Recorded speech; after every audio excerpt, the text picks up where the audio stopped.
Iran is back at the negotiating table in Vienna after months of stalled talks between JCPOA party members, but primarily with the U.S. delegation.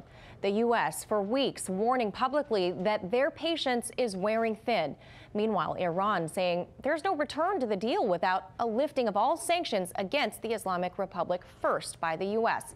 So here to discuss is Mohammad Marandi. He is a professor at the University of Tehran and party to these talks. He's joining us out of Vienna today.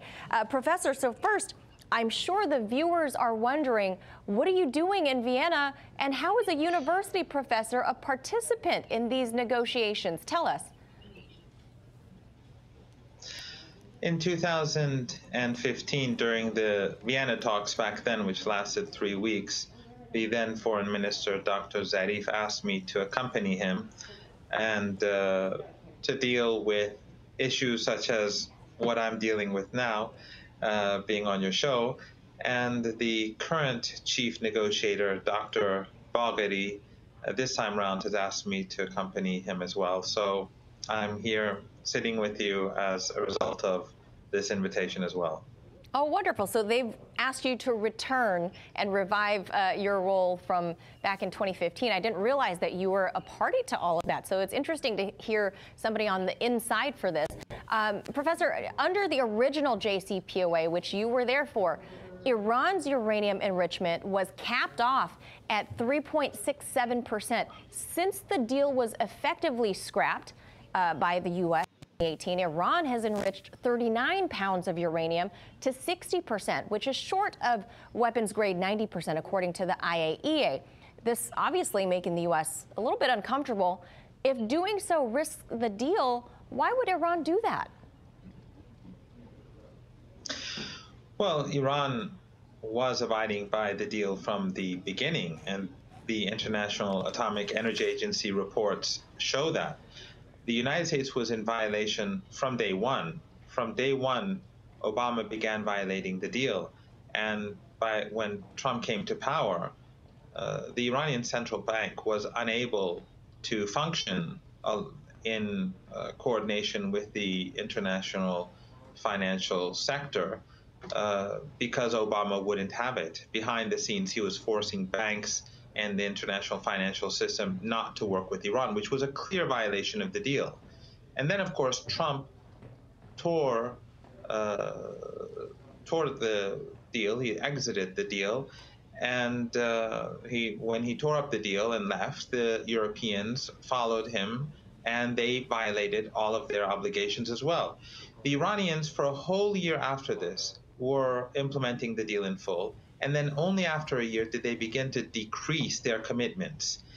And the decreasing of their commitments, and this is a very important point, was done in accordance with the deal, because Articles 26 and 36 allow Iran to halt, decrease, and ultimately halt their commitments if the other side is violating the deal. So the only side that until today has been abiding by its commitments is Iran, within the deal, abiding by the deal, I mean. So, but the reason why the Iranians began to increase the enrichment capacity, as well as the degree in which they enrich uranium, as well as the whole program as itself, is because that's Iran's right. Iran can enrich over 90% uranium if it wants. In fact, the Tehran experimental reactor, which makes medical isotopes for cancer patients, used to use fuel that was enriched over 90%. So if the United States and the Europeans want Iran to put a cap on its enrichment, then they shouldn't have left the deal.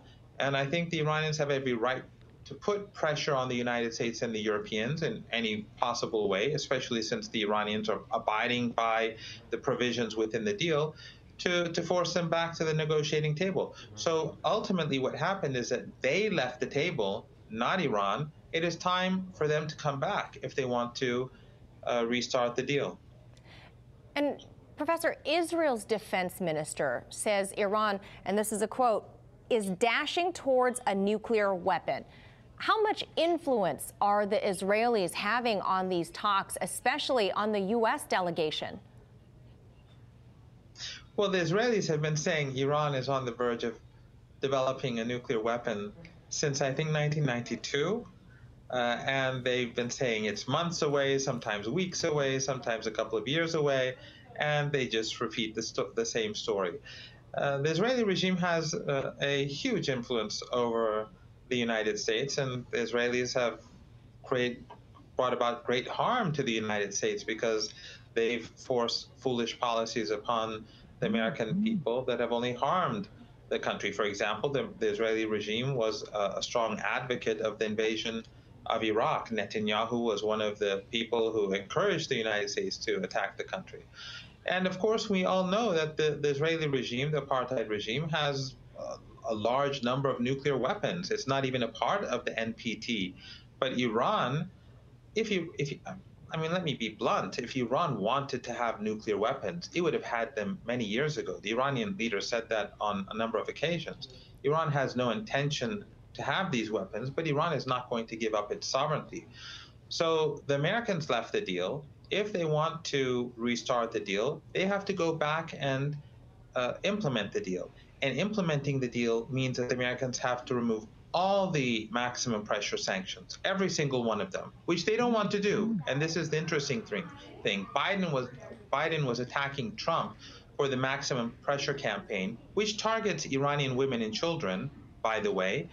But now that he's president, he's pursuing the exact same policy. And like Trump, he wants to keep some of the sanctions in place, the post-nuclear deal sanctions, and Iran is saying that's unacceptable. You can't, if you want the nuclear deal, then you have to abide by the nuclear deal in full. All right, we will leave it right there. Professor Mohammad Marandi, I look forward to speaking with you again, perhaps after these talks wrap up for the 7th round. Thank you so much. Thank you.